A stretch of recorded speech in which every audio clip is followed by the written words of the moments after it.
당신의 다리는 당신을 어디로든 데려갈 수 있다. 단지 오늘 당신이 그 다리에게 기회를 줄 용기가 있느냐에 달려있다. 삶은 여전히 당신의 것이다. 그리고 지금 당신은 다시 걷기 시작할 수 있다. 올해 나는 91다. 매일 새벽이면 여전히 내 발은 공원을 향해 걷고 내 손은 책장을 넘긴다. 일주일에 2번은 대학 강의실에 서고 한 달에 1~2번은 산을 오른다. 내 옆 사람들은 종종 말한다. 이 나이에 어떻게 그리 정정하시냐고. 하지만 그 누구도 알지 못한다. 이 모든 일상이 기적으로 시작되었단 사실을. 사람들은 보통 삶을 시간으로 재지만 나는 삶을 다시 얻은 날들로 잰다. 지금으로부터 40년 전 나는 병원 진료실에서 단 한 문장을 들었다. 정 박사님, 남은 시간이 많지 않으십니다. 1년 정도 예상됩니다. 그날 내 삶은 멈췄다. 그 당시 나는 5아이의 아버지였고 동네에서 한의학으로 이름을 알리던 중년의 남자였다. 아내와 함께 은퇴 후 살 집을 설계하고 있었고 손주들을 보며 웃을 날들을 꿈꾸고 있었다. 하지만 그 한마디로 모든 게 산산이 부서졌다. 간경화 말기, 그리고 이미 시작된 전이. 의사는 안타까운 눈빛으로 말했다. 회복 가능성은 사실상 없다고. 병원 문을 나설 때 내 다리는 떨렸고 세상의 소리가 들리지 않았다. 집에 도착하자마자 나는 거실 한쪽에 걸린 가족 사진 앞에 주저앉았다. 아이들이 웃고 있었다. 그 옆에서 아내는 나의 어깨에 기대환히 웃고 있었다. 그렇게 평범했던 장면이 그날만큼 멀게 느껴졌던 적은 없다. 나도 모르게 사진 속 인물들에게 속삭였다. 미안하다. 아빠가, 남편이 곧 떠나야 할지도 모른다고. 그날 밤 나는 말을 잃은 채 정원 의자에 앉아 하늘을 올려다보았다. 별이 수천 개나 빛나고 있었지만 내 안은 텅 비어 있었다. 나는 조용히, 그러나 분명하게 중얼거렸다. 왜 나인가? 나는 항상 건강을 중요하게 생각해왔다. 담배도 하지 않았고 술도 멀리했다. 나름대로 운동도 하고 매일의 식사를 신중하게 챙겼다. 그런데 왜? 그날 밤은 참 길었다. 하지만 그 다음 날 아침 나는 달라졌다. 아니, 달라지기로 했다. 나는 더 이상 죽음을 기다리는 사람이 되지 않겠다고 결심했다. 죽음을 정면으로 마주할지언정 주저앉지는 않겠다고. 의사가 내린 선고를 받아들이되 그대로 수긍하지는 않겠다고. 내게는 아직 할 일이 많았다. 아이들의 졸업식도, 결혼식도, 손주의 탄생도 모두 아직 오지 않은 미래였다. 그리고 그 모든 시간을 나는 지켜보고 싶었다. 내가 의사라면 내가 나 자신을 책임져야 했다. 그때부터 나는 모든 것을 바꾸기 시작했다. 나는 내 서재의 문을 닫고 먼지 쌓인 고서를 꺼내 들었다. 수백 년, 수천 년 전의 조상들이 남긴 한의학 문헌들. 그리고 동시에 현대 영양학 자료를 분석했다. 나는 동양의 전통과 서양의 과학을 동시에 탐험하며 죽음의 선고를 뒤엎을 단서 하나를 찾고자 했다. 그 과정은 길고 외로웠지만 나는 내 안에서 오래 잠들어 있던 본능을 깨웠다. 살고자 하는 본능, 그리고 치유하고자 하는 의지. 지금 생각하면 그 선택이 나를 살게 한 첫걸음이었다. 절망 속에서 일어난 아침, 나는 스스로에게 말했다. 살아보자. 마지막까지 해보자. 그리고 그 첫 발걸음이 지금의 나를 만들었다. 내 이야기는 그날 새벽, 내 안에 있던 작지만 꺼지지 않는 불빛에서 시작되었다. 바로 그 순간부터 나는 죽음을 준비하는 사람이 아니라 삶을 새로 쓰기 시작한 사람이었다. 죽음이 내 곁에 다가온다는 것을 처음 실감한 건 병원 문을 나서던 순간도, 의사의 선고를 들었을 때도 아니었다. 진짜로 무너졌던 시간은 그날 밤 집으로 돌아온 후였다. 거실의 불빛은 희미하게 흔들리고 있었다. 아이들은 각자의 방에서 책을 읽고 있었고 아내는 주방에서 내일 아침 식사를 준비하고 있었다. 너무나 평범한, 그리고 너무나 사랑스러운 하루의 끝이었다. 하지만 나만이 알고 있었다. 이 평범함이 얼마 남지 않았다는 사실을. 나는 그날 밤 아이들의 방 앞에서 한참을 서 있었다. 문을 열지 못했다. 무슨 말을 해야 할지 알 수 없었기 때문이다. 아빠가 곧 죽을지도 몰라. 그런 말은 차마 입에 담을 수 없었다. 그저 손잡아 주고 싶었고 따뜻한 눈빛을 남기고 싶었지만 그조차 용기가 나지 않았다. 결국 나는 정원으로 나갔다. 그곳에서 나는 긴 시간 동안 혼잣말을 했다. 아니, 기도에 가까웠다. 나 자신에게, 그리고 보이지 않는 무언가에게. 왜 나인가? 왜 지금인가? 내가 무슨 죄를 지었는가?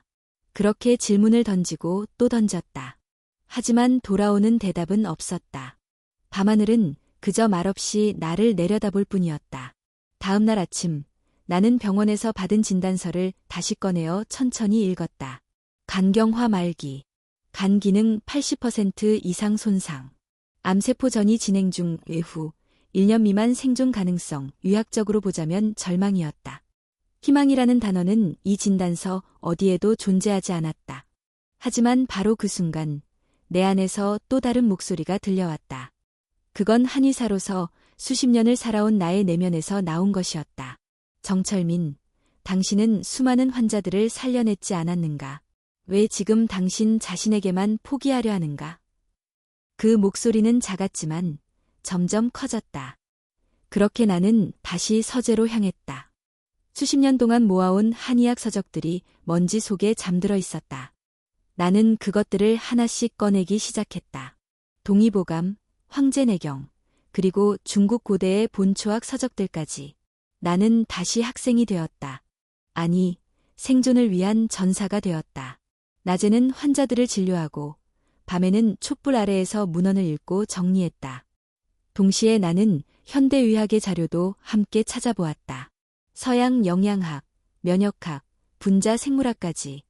나는 동서양의 지식을 하나로 엮기 시작했다. 내가 살기 위해, 그리고 나와 같은 운명을 맞이할 이들을 위해. 그 과정은 결코 쉽지 않았다. 대부분의 연구는 뚜렷한 답을 주지 않았다.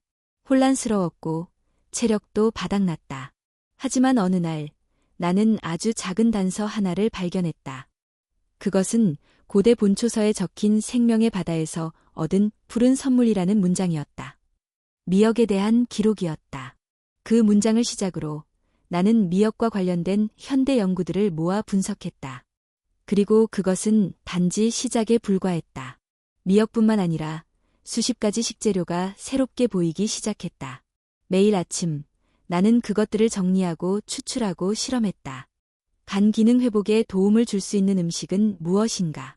세포 재생을 돕는 성분은 어디에 있는가? 몸은 점점 지쳐갔지만 마음은 희망으로 차올랐다. 나는 이제 단순히 죽음을 피하려는 사람이 아니었다. 나는 다시 살아가고자 하는 존재였다. 그리고 마침내 5가지 식품이 나의 눈앞에 남았다. 너무나 평범해서 눈길조차 주지 않았던 것들. 그러나 그 속에는 상상할 수 없는 생명력이 숨어 있었다. 미역, 들깨, 표고버섯, 홍삼, 청국장. 이 5가지는 나의 새로운 동반자가 되었고 나의 생명을 되살릴 마지막 희망이었다. 하지만 그때는 몰랐다. 이 작은 변화가 정말로 내 삶 전체를 바꿔놓을 줄은, 그리고 수천 명의 인생을 바꿀 씨앗이 될 줄은. 나는 다짐했다. 매일 아침 이 5가지를 한 숟가락씩 섭취하겠다고. 그리고 그 첫날 나는 거울 앞에 서서 자신에게 말했다. 다시 시작하자. 아직 끝난 것이 아니다. 그날부터 나는 죽음을 준비하는 사람이 아닌 삶을 다시 쓰는 사람이 되었다. 아침 햇살이 창문 사이로 조용히 스며들던 그날 나는 거울 앞에 섰다. 내 얼굴은 초췌했고 눈은 캥하게 꺼져 있었다. 하지만 그 안에는 분명히 무언가가 달라져 있었다. 죽음을 두려워하던 눈빛이 아니라 삶을 붙잡으려는 사람의 눈빛이었다. 나는 거울 속 자신에게 말했다. 이대로 무너질 수는 없다. 나는 아직 끝나지 않았다. 그날부터 나는 이전과는 전혀 다른 일상을 시작했다. 하루의 첫 순간부터 마지막까지 오직 하나의 목표에 집중했다. 살아남기. 단지 생명을 연장하는 것이 아니라 완전히 회복되어 다시 걷고, 말하고, 웃고, 그리고 사랑하는 사람들과 시간을 나누는 삶을 되찾는 것. 나는 책상 위에 한 장의 종이를 붙였다. 그 위에는 이렇게 적혀 있었다. 죽음을 준비하는 것이 아니라 삶을 다시 창조하라. 그 문장은 내가 매일 아침 눈을 뜨고 처음 마주하는 문장이 되었고, 그날 하루를 살아내는 힘이 되었다. 나는 스스로에게 명령했다. 몸을 회복시키는데 필요한 모든 것을 조사하라. 어떤 정보든, 어떤 가능성이든 거부하지 말고 열어두어라. 그렇게 나는 나 자신을 환자가 아니라 연구자로 대하기 시작했다. 처음으로 집중한 건 간이었다. 간은 해독과 에너지 대사의 중심이며 이미 대부분의 기능이 망가졌다고 들었다. 하지만 간은 재생 능력이 뛰어난 장기이기도 하다. 나는 그 가능성을 믿었다. 어떻게 하면 간세포의 재생을 도울 수 있을까? 어떤 음식이, 어떤 습관이, 어떤 환경이 간에게 다시 살아갈 여지를 줄 수 있을까? 나는 고서들 속에서 과거의 명의들이 남긴 기록을 되짚었다. 해조류는 간의 기운을 맑게 한다. 씨앗의 기름은 혀를 윤택하게 한다. 버섯은 면역을 일으키고 독을 사귄다. 삼근은 정기를 불러오고 기운을 돋탑게 한다. 된장은 장을 따뜻하게 하여 몸속풍을 몰아낸다. 익숙하지만 무심코 지나쳤던 문장들이 이제는 하나의 길로 보였다. 그리고 나는 그 길을 따르기로 했다. 나는 식단을 완전히 바꿨다. 평소에 먹던 자극적인 음식, 기름진 반찬들을 줄이고 하나하나 실험하듯 음식을 준비했다. 하루의 시작은 늘 같은 5가지로 구성되었다. 미역, 들깨, 표고버섯, 홍삼, 청국장. 모두 자연에서 온 식품이며 조리법도 간단하게 하였다. 어떤 것도 과하게 익히지 않고 가능한 원형 그대로 먹었다. 처음에는 큰 변화를 느끼지 못했다. 몸은 여전히 무거웠고 피곤도 쉽게 쌓였다. 그러나 나는 흔들리지 않았다. 수십 년 동안 환자들에게 강조했던 말이 있었다. 몸은 서서히 변합니다. 인내는 곧 치유의 시작입니다. 그 말을 이제는 나 자신에게 돌려주어야 할 때였다. 일주일이 지나고 2주, 한 달이 지났다. 어느 날 아침, 나는 문득 거울을 보다가 멈췄다. 눈빛이 달라져 있었다. 무엇인가 살아있는 기운이 다시 피어오르고 있었다. 그리고 얼마 지나지 않아 아내가 조심스럽게 말을 꺼냈다. 요즘 얼굴빛이 조금 좋아졌어요. 피곤해 보이던 눈도 덜 침침하고요. 나는 고개를 끄덕이며 웃었다. 몸이 조금씩 반응하고 있다는 것을 느끼고 있었기 때문이다. 변화를 확신한 순간부터 나는 하루하루를 더욱 성실하게 살아냈다. 규칙적인 식사, 적당한 산책, 깊은 숨, 따뜻한 차 한 잔, 그리고 무엇보다도 나는 회복 중이다라는 생각. 그것은 나의 일상에서 더 이상 빠질 수 없는 믿음이 되었다. 나는 환자가 아니었다. 나는 회복 중인 존재였고 다시 태어나는 중인 사람이었다. 그리고 그 과정에서 나는 스스로에게 끊임없이 질문했다. 이 음식들이 내 몸에 어떤 영향을 주는가? 어떻게 흡수되고 어떤 변화가 일어나는가? 이 질문들은 단지 나를 위한 것이 아니었다. 언젠가 나처럼 절망의 문턱에 선 누군가에게 전할 수 있는 구체적인 답이 되기 위한 것이었다. 밤에는 여전히 책을 읽고 논문을 찾고 기록을 정리했다. 나는 하나의 실험실이 되었고 내 몸은 그 실험의 중심이었다. 지식은 곧 생존의 무기였다. 내가 알고 있던 수십 년의 이론들이 이제야 진짜 생명을 위한 실천이 되었다. 어느덧 계절이 바뀌고 봄이 왔다.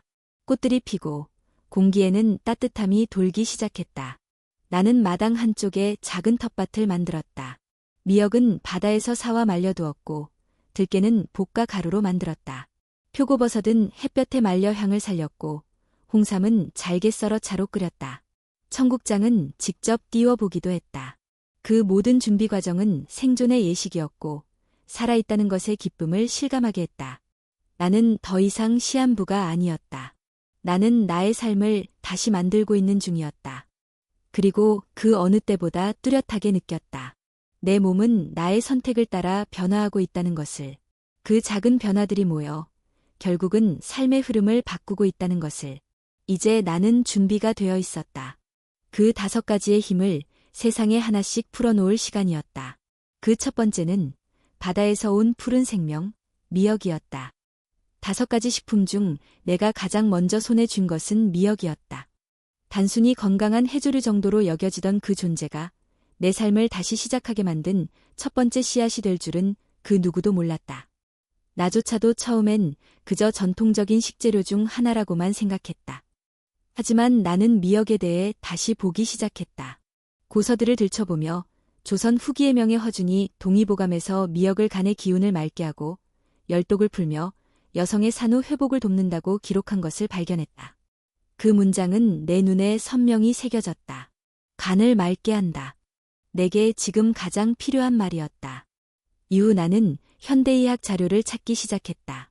미역에는 후코이단, 표코이던 이라는 다당류가 풍부하게 포함되어 있다는 사실을 알게 되었다.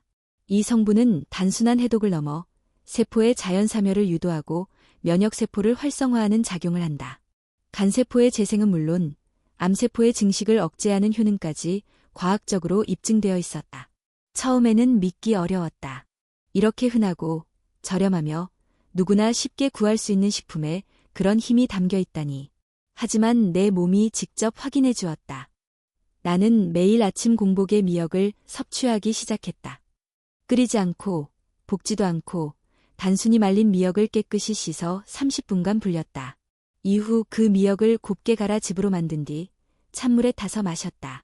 처음엔 맛이 낯설고 입에 맞지 않았다. 바다의 짠 기운과 풋풋한 향이 어우러져 낯설게 느껴졌지만 이내 익숙해졌다. 2주가 지나자 가장 먼저 느껴진 변화는 소화력이었다. 위장이 편안해지고 식사 후의 무거움이 줄어들었다. 그 다음은 피로감의 완화였다. 하루 종일 진료하고 강의를 하던 날에도 예전처럼 몸이 무겁지 않았다. 그리고 무엇보다 놀라웠던 건 정기 건강검진에서 간 수치가 안정세를 보이기 시작한 것이었다. 의사는 처음엔 믿지 못했다. 무슨 약을 새로 드셨습니까? 나는 조용히 말했다. 미역을 마셨습니다. 그는 웃었지만 나는 진심이었다. 그 무렵 한 환자가 나를 찾아왔다. 오진명이라는 이름의 78세 노인이었다. 그는 수년간 간 기능 저하로 고생했고 병원에서도 더 이상 뾰족한 치료법이 없다는 말을 들은 상태였다. 눈빛은 흐리고 목소리는 힘이 없었으며 걸음은 더뎠다. 나는 그에게 내 이야기를 들려주었다. 그리고 조용히 말했다. 할아버지, 매일 아침 미역을 한 숟가락만 드셔보십시오. 단순해 보이지만 몸은 반드시 반응합니다. 그는 처음엔 반신반의했다. 하지만 선택지가 많지 않았기에 시도해보기로 했다. 석 달 후 그는 다시 병원을 찾았고 간 수치가 30% 이상 개선된 결과를 받아들고 눈물을 흘렸다. 6달 후 수치는 정상 범위에 들어섰고 1년이 채 되지 않아 그는 다시 공원을 산책하고 손주들과 소풍을 다닐 정도로 회복되었다. 그의 변화는 나에게 큰 용기를 주었다. 나만이 아니라 이 방법이 다른 사람에게도 효과가 있다는 사실이 단순한 기적이 아님을 입증해 주었기 때문이다. 나는 그 이후 미역의 복용 방법에 대한 실험을 계속했다. 가장 효과적인 복용 시간은 언제인지, 어느 정도의 양이 적절한지, 어떤 보조식품과 함께 섭취하면 흡수가 더 잘 되는지 등을 하나하나 기록했다. 그 결과 나는 몇 가지 중요한 사실을 정리할 수 있었다. 첫째, 미역은 공복 상태에서 섭취할 때 체내 흡수가 가장 빠르며 특히 아침에 섭취하면 간해독 작용을 극대화할 수 있다. 둘째, 미역은 열에 약하므로 절대 끓이지 말고 반드시 생으로 갈아 마시는 것이 핵심이다. 셋째, 다른 해조류와 달리 미역은 위를 자극하지 않으며 이장 기능이 약한 노인층에게도 부담 없이 적용할 수 있다. 나는 이 내용을 정리하여 문서로 남겼고 이후 찾아오는 환자들에게 꾸준히 권유하기 시작했다. 물론 모두에게 같은 효과가 나타난 것은 아니지만 분명 공통적인 변화가 있었다. 몸이 가벼워졌다고 말하는 이들, 소화가 편해졌다고 말하는 이들, 간 기능 수치가 안정됐다고 말하는 이들. 그 작은 변화들이 모여 인생을 바꾸는데 필요한 첫걸음이 되었다. 나는 매일 아침 미역을 마시며 생각했다. 이 푸른 해초는 단순한 음식이 아니다. 그것은 바다의 시간, 생명의 뿌리, 자연이 수천 년 동안 축적해온 치유의 에너지다. 사람들은 종종 나에게 묻는다. 그렇게까지 효과가 있었습니까? 단지 미역 하나로? 나는 그럴 때마다 조용히 미소 짓는다. 그리고 이렇게 말한다. 그렇습니다. 단 하나의 미역이라도 제대로 알고 섭취한다면 생명을 바꿀 수 있습니다. 그리고 나는 다음의 이야기를 준비했다. 나를 두 번째로 변화시킨 씨앗, 들깨에 대한 이야기다. 미역이 내 몸의 해독과 재생을 열어주는 문이었다면 들깨는 그 문을 통해 들어온 생명을 부드럽게 감싸고 키워주는 따뜻한 손길과 같았다. 처음 들깨를 다시 보기 시작한 건 미역 섭취를 시작한 지 한 달쯤 되었을 때였다. 몸이 점차 가벼워지고 피로가 덜해졌지만 여전히 밤이면 깊은 피곤함이 남아있었고 아침에는 가슴이 조이는 듯한 무거움이 느껴졌다. 심장이 내게 조용히 신호를 보내고 있었다. 나는 심혈관 건강에 대해 집중적으로 연구하기 시작했다. 특히 나이 들어갈수록 혈관이 굳고 피가 끈적여지며 뇌와 심장에 부담이 간다는 점이 반복적으로 나타났다. 그 와중에 발견한 것이 바로 들깨였다. 고서에서는 들깨는 심신을 부드럽게 하며 피의 흐름을 원활하게 한다고 적혀 있었고 현대 영양학에서는 들깨 속 오메가-3 지방산, 특히 알파 리놀렌산이 혈관 확장과 염증 완화에 탁월한 효과가 있다는 것이 확인되어 있었다. 나는 시장에서 직접 국산 들깨를 구입해 조심스럽게 손질하기 시작했다. 먼지를 씻어내고 볶아내고 갈아 가루로 만들었다. 이 과정을 정성껏 반복하는 동안 나는 들깨가 단순한 음식이 아니라 하나의 의식처럼 느껴졌다. 몸을 위한 기도, 생명을 위한 준비였다. 복용은 간단했다. 아침 공복에 따뜻한 물이나 우유, 때로는 요거트에 들깨가루 한 스푼을 타서 천천히 마셨다. 고소하고 부드러운 맛은 위에 부담이 없었고 하루를 시작하는 데 있어 큰 위로가 되었다. 일주일, 2주일이 지나자 점점 몸이 반응하기 시작했다. 가슴의 묵직함이 줄어들었고 숨이 한결 깊어졌다. 무엇보다도 생각이 또렷해졌다. 그 무렵 내게 또 한 명의 환자가 찾아왔다. 이름은 이춘자, 77세의 여성으로 20년 가까이 고혈압과 고지혈증으로 고생해온 분이었다. 매일 아침 7가지 약을 복용했고 그로 인한 부작용으로 자주 어지러움을 느꼈으며 외출을 꺼릴 정도로 삶의 질이 낮아져 있었다. 나는 조용히 들깨 이야기를 꺼냈다. 할머니, 매일 아침 들깨가루 한 스푼만 드셔보세요. 너무 단순해 보여도 몸은 복잡한 이론보다 단순한 실천에 더 잘 반응합니다. 그녀는 처음엔 반신반의했지만 더는 선택지가 없다는 생각에 시도하기로 했다. 그로부터 석 달 후 그녀의 혈압 수치는 서서히 안정되었고 6달 후에는 의사의 권고에 따라 약의 양이 절반으로 줄었다. 1년이 지난 어느 날 그녀는 7가지 약 중 5가지를 끊을 수 있었다. 그때 그녀가 내게 건넨 말이 아직도 귀에 생생하다. 그 한 스푼이 내 인생을 바꿨어요. 이제는 약이 아니라 내 몸이 스스로 건강을 되찾는 기분이에요. 이 경험은 나에게 큰 확신을 주었다. 들깨는 단순한 조미료가 아니었다. 그것은 노화된 혈관의 생기를 불어넣고 고요히 시들어가던 신경과 세포에 다시 활력을 부여하는 씨앗이었다. 나는 이후로 들깨에 대한 실험을 더 정교하게 진행했다. 볶을 때의 온도, 보관 방법, 산화 속도, 섭취 시간 등에 따라 효능이 달라질 수 있음을 확인했다. 들깨는 산소에 노출되면 산화가 빠르게 진행되기에 반드시 밀폐 용기에 소량씩 나누어 보관해야 한다. 또한 한 번에 많은 양을 만들어두기보다는 일주일 분량 정도만 갈아두는 것이 가장 효과적이었다. 복용 시간은 여전히 아침 공복이 가장 좋았다. 위장이 비어있는 상태에서 흡수가 빠르고 하루의 대사 작용 전체에 긍정적인 영향을 줄 수 있기 때문이다. 여기에 꿀을 소량 더하면 섭취가 더욱 부드럽고 속이 따뜻해지는 느낌까지 더해졌다. 시간이 흐르면서 내 몸도 점점 더 변해갔다. 이전보다 머리가 맑고 집중력이 좋아졌으며 낮에도 피곤함이 덜했다. 그리고 나는 깨달았다. 내 몸이 단순히 병을 버틴 상태가 아니라 점점 회복하고 있는 상태로 나아가고 있다는 것을. 그것은 분명한 감각이었다. 들깨는 나에게 생명을 지켜준 동반자이자 매일 아침 나를 다독여주는 조용한 친구였다. 매일 들깨를 준비하며 나는 이 작은 씨앗이 품고 있는 거대한 힘을 실감했다. 그리고 깨달았다. 회복은 거창한 변화가 아니라 매일의 작고 단단한 실천에서 시작된다는 사실을. 이제 나는 세 번째 식품으로 향할 준비가 되어 있었다. 내 몸속 깊은 곳에 군대를 다시 일으켜 세운 그 강력한 자연의 방패, 바로 표고버섯이었다. 몸이 점점 나아지고 있다는 확신이 들기 시작한 순간부터 나는 회복의 속도를 높이고 싶어졌다. 해독을 도왔던 미역, 혈관을 살려준 들깨에 이어 이제는 내 몸 깊은 곳의 방어 체계를 다시 일으켜 세워야 할 때였다. 병이 침투했을 때 가장 먼저 무너졌던 것이 바로 면역력이었다.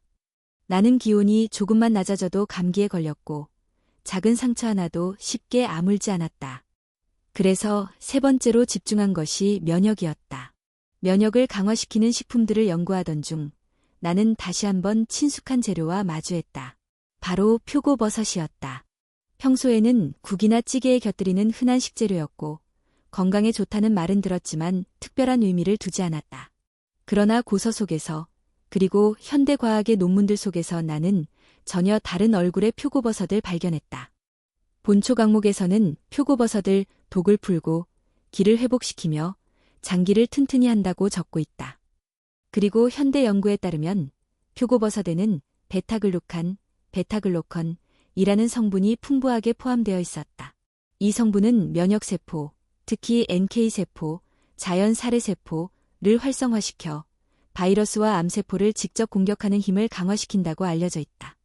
나는 바로 표고버섯을 구해 실험에 들어갔다. 생표고보다 건조한 표고가 효능이 더 높다는 사실을 알고 있었기에 햇볕에 잘 말린 표고버섯을 손질해 곱게 갈아 가루로 만들었다. 향이 진했고 색도 깊었다. 그 가루를 매일 아침 따뜻한 물에 타서 마셨다. 때로는 꿀을 한 방울 넣거나 생강즙을 아주 소량 넣어 부드러운 맛을 더했다. 일주일이 지나고 열흘쯤 되었을 무렵 나는 이상한 변화를 느꼈다. 아침에 일어날 때 몸이 가볍고 밤에 잘 때도 깊은 잠에 빠질 수 있었다. 피곤이 덜했고 무엇보다도 감기 기운이 사라졌다. 그해 겨울은 특히 추웠지만 나는 그 어느 때보다 감기 없이 겨울을 지났다.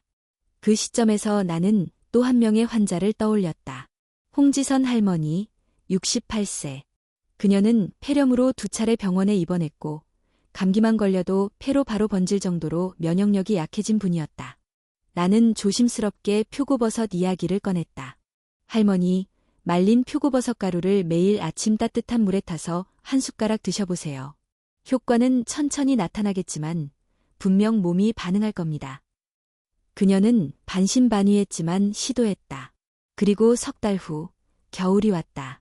주위 사람들이 하나둘 독감으로 고생하던 와중에도 홍할머니는 콧물 하나 흘리지 않았다. 6달 후 병원에서 받은 면역력 검사는 이전보다 2배 가까이 좋아졌고 의사는 놀라움을 감추지 못했다. 그녀는 말한다. 박사님, 이제는 감기가 무섭지 않아요. 아이들과 함께 산책도 하고 손주들에게 수영도 가르치고 있어요. 몸이 아니라 마음까지 건강해진 느낌이에요. 그녀의 회복은 나에게 또 다른 확신을 주었다. 면역이라는 것은 단지 약물로 채워지는 것이 아니었다. 자연이 가진 성분, 우리 몸이 본래 가지고 있던 회복 능력을 깨우는 방식으로도 충분히 가능했다. 나는 이후로 표고버섯 가루의 사용법을 더 정밀하게 조정했다. 가장 중요한 건 말리는 과정이었다. 햇볕에 완전히 건조시킨 표고버섯은 생버섯보다 베타글루칸 함량이 5배 이상 높아진다. 그리고 가루로 만들었을 때 흡수율이 극대화되었다. 복용 시간은 아침 공복이 가장 좋았고 따뜻한 물에 타 마시는 것이 위장에도 부담이 적었다. 표고버섯을 섭취하면서 나는 느꼈다.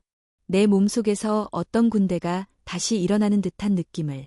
예전에는 쉽게 피로해지고 감정의 기복도 심했지만 이제는 하루를 안정적으로 살아갈 수 있었다. 이것이야말로 면역이 회복되었다는 증거였다.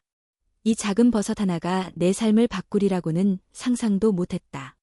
그러나 사실 표고버섯은 수천 년 동안 인류의 곁에 있었고 수많은 민족의 장수 식단에서 빠지지 않는 요소였다. 일본의 오키나와, 그리스의 이카리아, 이탈리아의 사르데냐. 이들 장수마을의 공통점은 바로 매일의 식사에 버섯이 들어있었다는 점이었다. 나는 그 이유를 이제야 비로소 온몸으로 이해할 수 있었다. 표고버섯은 단지 식재료가 아니라 몸속 방어선을 복구해주는 자연의 방패였다. 그리고 나는 그 방패를 손에 들고 다시 세상을 마주할 준비를 하고 있었다. 이제 나는 다음 식품을 마주할 시간이 되었다. 육체적 회복을 넘어서 정신과 기운까지 다시 일으켜 세워준 내 인생의 전환점이자 깊은 뿌리였던 그것. 바로 홍삼이었다. 몸의 해독과 회복, 면역력의 회복까지 어느 정도 자리를 잡은 뒤 나는 스스로에게 마지막으로 던진 질문이 있었다. 이제 다시 살아가는 힘은 어디에서 오는가? 단지 병을 견디는 것이 아니라 다시 일어나 삶을 살아내기 위한 힘. 바로 그 시점에서 내가 주목하게 된 것이 홍삼이었다. 홍삼은 한국 사람에게는 익숙한 식품이다. 명절 선물로도 자주 오가고 피곤할 때 챙겨 먹는 보약의 대명사로 여겨진다. 그러나 정작 우리는 그 깊은 효능을 충분히 이해하지 못한 채 살아간다. 나 역시 마찬가지였다. 단지 기력 보강 정도로만 알고 있었던 그 홍삼이 내 삶을 다시 움직이게 한 뿌리가 될 줄은 몰랐다. 나는 한의학 고서를 다시 펼쳤다. 동의보감에서는 홍삼을 정기를 보하고 기혈을 순환케 하며 정신을 안정시키는 약재라고 기록하고 있다. 그뿐만 아니라 기혈이 허하고 정신이 흐릿할 때 섭취하면 몸이 가벼워지고 의욕이 생긴다고도 적혀 있었다. 현대의학 자료를 찾았다. 놀랍게도 홍삼에 포함된 사포닌, 특히 진세노사이드라는 성분은 피로회복, 면역력 강화는 물론 항산화 작용과 세포 재생에도 깊은 영향을 미친다고 한다. 항암 치료를 받은 환자들의 피로도 개선, 항염 효과, 정신적 스트레스 완화 등 여러 연구 결과들이 이 사실을 뒷받침하고 있었다. 나는 홍삼을 직접 달여보기로 했다. 약하게 말린 홍삼 뿌리를 얇게 썬 뒤 물에 넣고 오랜 시간 약한 불로 우려냈다. 달여낸 물은 진한 붉은빛을 띠었고 그 향은 마음을 가라앉히는 힘이 있었다. 그 홍삼차를 아침 공복에 천천히 마시는 것이 나의 또 하나의 일상이 되었다. 처음엔 약간의 쓴맛이 입에 남았지만 곧 익숙해졌다. 오히려 그 쓴맛이 내 안의 무기력을 쓸어내리는 듯했다. 일주일, 2주일이 지나면서 가장 먼저 느낀 변화는 아침에 일어날 때의 몸 상태였다. 이전에는 일어나기조차 버거웠고 자고 나서도 피로가 남아 있었다. 그러나 홍삼을 복용한 후에는 눈을 뜨는 순간부터 몸이 가볍고 움직임이 자연스러웠다. 이 변화는 단지 육체적인 것만이 아니었다. 정신의 흐름, 마음의 안정, 그리고 삶에 대한 태도까지 달라지고 있었다. 하루의 시작이 가뿐하니 하루 전체가 가벼워졌다. 사소한 일에도 짜증이 줄었고 불안한 생각도 점점 옅어졌다. 몸이 회복되면 마음도 회복된다는 말이 홍삼을 통해 실감되기 시작했다. 그 무렵 나를 찾아온 또 한 명의 환자가 있었다. 윤미자 할머니, 72세. 항암 치료를 마친 뒤 체력은 바닥이었고 정신적인 피로도 극심했다. 대부분의 시간을 침대에 누워 지냈고 손주들이 놀자고 다가와도 웃어주기 힘들 만큼 기력이 없었다. 나는 그녀에게 조심스럽게 권했다. 할머니, 매일 아침 홍삼을 달인 물을 한 컵씩 드셔보세요. 천천히, 꾸준히. 몸은 반드시 반응합니다. 그녀는 처음엔 시큰둥했다. 이미 많은 보약을 먹어봤지만 별다른 변화가 없었기 때문이었다. 하지만 나는 말 그대로 몸이 천천히 반응할 것이라 믿고 있었고 그녀도 마침내 시도하기로 했다. 3개월이 지나자 그녀의 일상이 조금씩 달라졌다. 아침에 일어나 앉을 수 있게 되었고 일주일에 한두 번은 손주들과 산책도 할 수 있었다.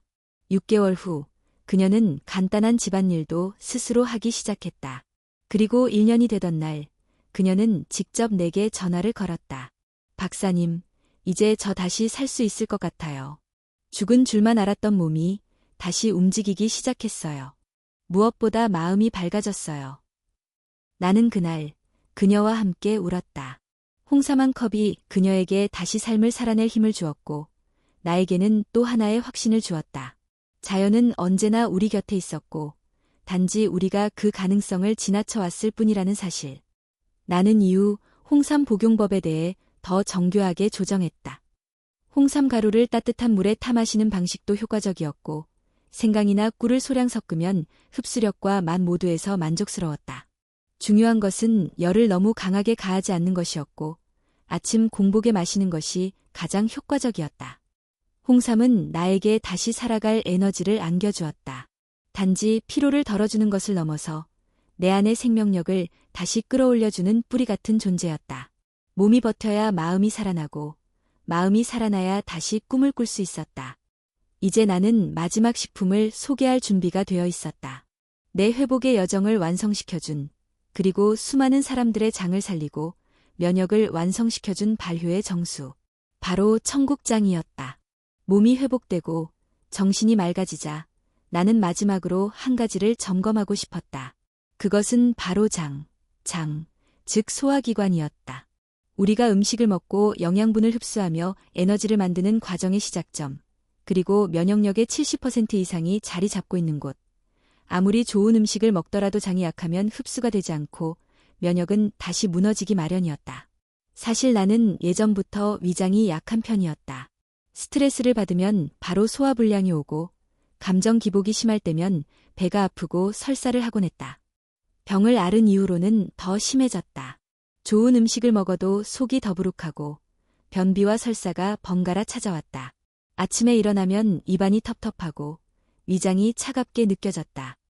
이건 분명히 몸이 음식의 에너지를 흡수하지 못하고 있다는 신호였다. 그래서 나는 마지막 회복의 열쇠로 장 건강을 다스릴 수 있는 방법을 찾기 시작했다. 오래된 한의학 서적들을 다시 열어보았고 동시에 현대의 장내 미생물 연구들도 깊이 들여다보았다. 그 과정에서 반복적으로 마주하게 된 한 가지 재료가 있었다. 바로 청국장이었다. 청국장은 예부터 속을 따뜻하게 하고 독을 풀며 기운을 돌게 한다는 말과 함께 노인들의 장수 식단에 빠지지 않고 등장해왔다. 나는 그 말이 단순한 속설이 아니라고 느꼈다. 특히 현대의 연구를 보면 청국장에는 살아있는 유익균이 풍부하게 존재하며 장내 환경을 개선하고 면역세포의 활동을 도와준다고 한다. 또한 발효 과정에서 생성되는 비타민 K2는 혈액순환과 뼈 건강에도 큰 영향을 준다. 나는 시장에서 정성껏 띄운 전통 청국장을 구해왔다. 향이 강했고 끈적거리는 질감 속에는 수백만 마리의 유산균이 살아있었다. 그러나 생으로 섭취하기엔 냄새에 거부감이 드는 이들도 많기에 나는 다른 방법을 찾아야 했다. 그래서 청국장을 건조시켜 가루로 만들고 그것을 따뜻한 물에 타서 마시기로 했다. 때로는 사과즙이나 바나나즙과 함께 섞으면 향이 부드러워지고 마시기도 훨씬 수월해졌다. 매일 아침 공복에 청국장 가루 한 숟가락을 물에 타서 마시는 습관은 처음엔 어색했지만 곧 내 몸이 반응하기 시작했다. 가장 먼저 달라진 것은 배변 습관이었다. 이전보다 훨씬 규칙적이고 편안해졌으며 아랫배의 묵직한 더부룩함도 사라졌다. 입안의 텁텁함도 사라졌고 식사 후의 무거움이 눈에 띄게 줄었다. 무엇보다도 감정의 기복이 줄어들었다. 장과 감정이 연결되어 있다는 말은 단순한 상식이 아니었다. 장내 세로토닌의 생성이 기분에 직접적인 영향을 미친다는 과학적 연구는 내 몸에서도 뚜렷하게 드러났다. 소화가 잘 되면 머리가 맑아지고 장이 편안하면 마음도 고요해졌다. 내가 청국장을 통해 몸의 균형을 찾고 있을 무렵 또 한 명의 환자가 나를 찾아왔다. 박성근, 74세의 남성이었다. 그는 몇 해 전 뇌졸중을 겪은 후 이축된 장 기능과 지속적인 변비로 고생하고 있었고 약을 써도 큰 효과를 보지 못했다. 식욕도 줄고 체중도 빠지며 삶의 의욕이 점점 사라지고 있다고 했다. 나는 조용히 청국장을 권했다. 선생님, 청국장 가루를 아침에 한 숟가락씩 드셔보세요. 냄새가 힘들다면 과일즙에 섞어 드시면 됩니다. 장은 우리 몸의 뿌리입니다. 뿌리가 살아야 나무가 건강합니다. 그는 시도했다. 처음엔 냄새에 민감했지만 2주가 지나자 식욕이 살아났고 1달 뒤엔 변비가 사라졌다.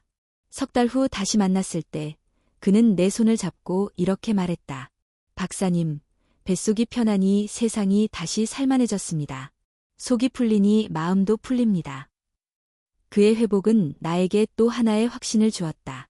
몸의 중심은 장이고 장이 살면 몸 전체가 살아난다는 사실. 그리고 청국장은 그 중심을 바로잡는 데 있어 가장 강력한 자연의 해답이었다. 나는 이후 청국장 가루를 꾸준히 섭취하며 몸이 점점 더 안정되는 것을 느꼈다. 변덕스러웠던 소화기관이 제자리를 찾았고 피곤해도 금세 회복되었다. 장내 미생물이 건강하게 유지되니 감염에도 강해졌고 피부 트러블도 줄어들었다. 몸은 마침내 균형을 찾았다. 이로써 나는 5가지 식품을 모두 나의 삶에 들여놓았다. 미역, 들깨, 표고버섯, 홍삼, 청국장. 이 5가지는 각각 다른 역할을 했지만 하나로 이어질 때 가장 큰 힘을 발휘했다. 해독, 재생, 순환, 기력, 흡수. 그 모든 과정을 아우르며 내 몸은 다시 태어났다. 나는 매일 새벽 이 5가지를 차례로 준비하며 스스로에게 되새긴다. 나는 지금 생명을 먹고 있다. 그리고 그 생명은 다시 나를 살리고 있다. 이제 나는 이야기의 마지막 장으로 향한다. 죽음을 선고받았던 내가 어떻게 다시 삶을 얻고 그것을 나누게 되었는지. 그 여정의 끝에는 단 하나의 진실이 기다리고 있었다. 5가지 식품을 모두 나의 식단에 들여온 뒤 어느덧 계절은 몇 차례나 바뀌었다. 나무는 꽃을 피우고 잎을 떨구었으며 다시 새순을 틔웠다. 그 긴 시간 동안 나 역시 또 하나의 나무가 되어 있었다. 죽음을 선고받고 생명의 뿌리가 말라가던 그 시절에서 이제는 다시 땅을 딛고 서 있는 존재로 돌아왔다. 하루하루가 감사했고 매일 아침이 기적 같았다.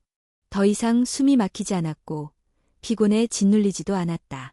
숨결 하나하나가 맑고 깊었고 걸음 하나하나에 힘이 실렸다. 눈빛은 다시 또렷해졌고 손끝엔 따뜻한 기운이 돌았다. 내가 다시 살고 있다는 증거들이었다. 5가지 식품은 단지 음식을 넘어선 존재였다. 미역은 내 몸속 깊이 쌓인 독소를 씻어냈고 들깨는 굳은 혈관에 생기를 불어넣었다. 표고버섯은 면역의 군대를 일으켰고 홍삼은 기력을 불러내며 무너졌던 나의 중심을 세웠다. 마지막으로 청국장은 나의 장을 정화하고 생명의 소통을 완성시켰다. 각각의 식품은 하나의 기둥이었고 5개의 기둥은 나를 다시 일으켜 세운 집이 되었다. 나는 그 집 안에서 다시 숨쉬었고 웃었고 사랑할 수 있었다. 하지만 이 회복의 과정은 단순히 몸만의 여정이 아니었다. 그것은 동시에 나의 정신, 나의 가치관, 나의 삶의 방향을 바꾸는 시간이기도 했다. 나는 이전에 너무도 당연하게 여겼던 것들을 이제는 새롭게 바라보게 되었다. 한 모금의 물, 한 그릇의 밥, 아침 햇살, 가족의 목소리. 그 모든 것이 선물이라는 것을 처음으로 진심으로 알게 되었다. 죽음의 문턱에 서보지 않았다면 나는 이 단순한 진리를 평생 깨닫지 못했을지도 모른다. 그리고 이 모든 깨달음은 한 걸음, 한 숟가락에서 시작되었다. 매일 아침 나는 같은 자리에 앉아 5가지 식품을 준비한다. 조용한 공간에서 물 끓는 소리와 함께 작은 기도를 올린다. 오늘도 살아있음에 감사합니다. 그리고 그 5숟가락을 천천히 정성스럽게 먹는다. 그것은 단지 습관이 아니라 나를 지탱해주는 의식이 되었다.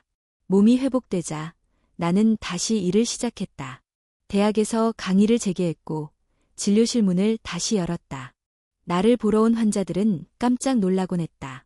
박사님, 얼굴빛이 예전보다 더 좋아지셨어요. 나는 웃으며 대답했다. 아직 살아 있습니다. 그리고 살아갈 겁니다. 그들과 나눈 이야기는 더 이상 의학 지식만이 아니었다. 나는 이제 생존자로서, 회복의 증거로서 그들 앞에 서 있었다. 때로는 내 이야기를 조용히 들려주었고, 때로는 직접 그 5가지 식품의 사용법을 알려주기도 했다. 어떤 환자는 내 이야기를 듣고 울었고, 어떤 이는 말없이 고개를 끄덕이며 돌아갔다. 그리고 몇 달 후, 그들은 다시 찾아와 말했다. 박사님, 정말로 몸이 변하고 있어요. 믿기지 않지만 확실히 달라요.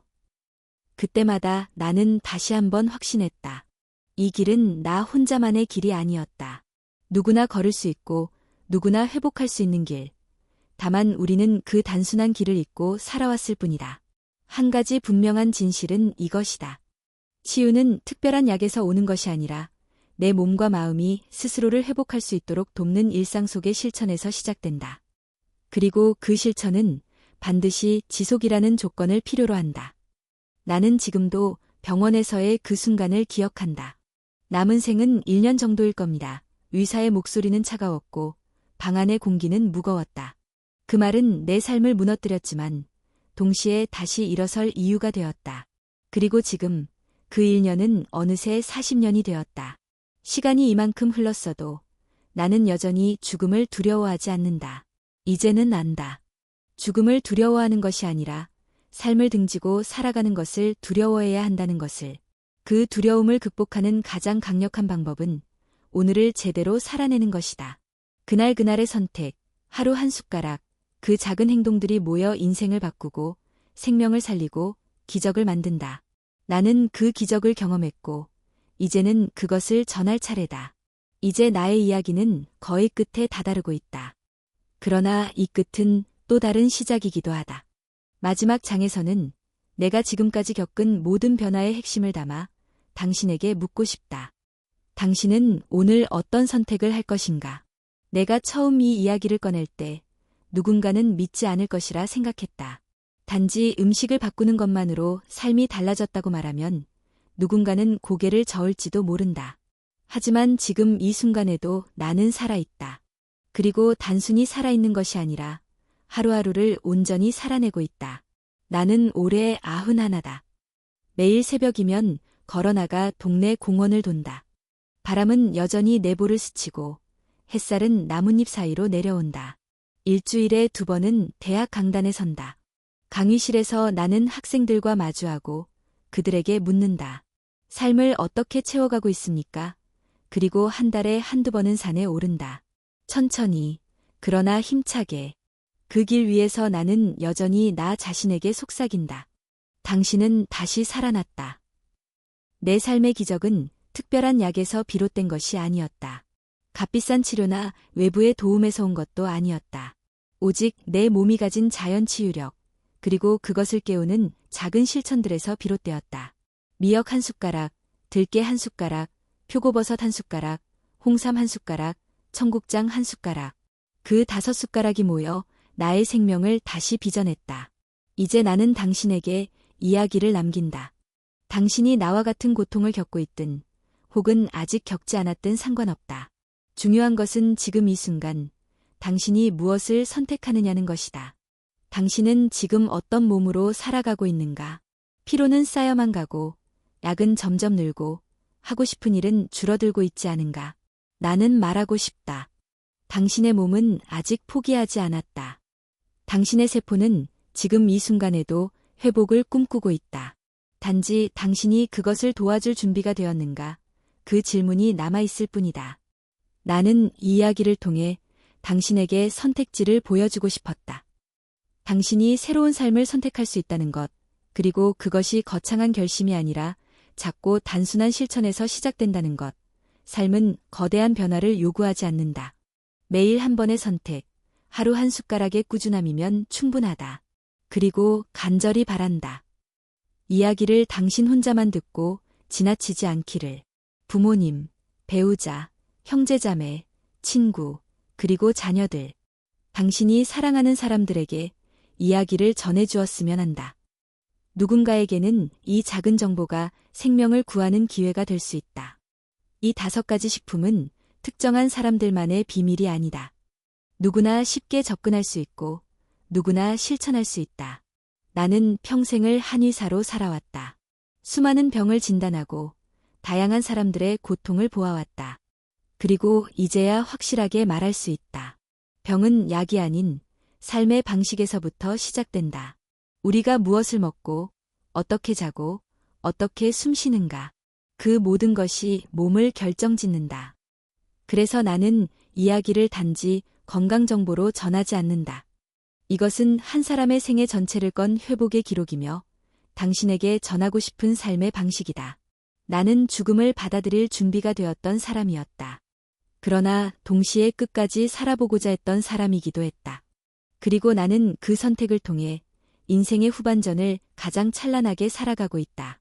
이제 당신에게 마지막으로 부탁하고 싶다. 지금 이 순간 삶을 다시 선택해달라. 병이 없다고 안심하지 말고 젊다고 방심하지 말고 아직 아프지 않다고 외면하지 마라.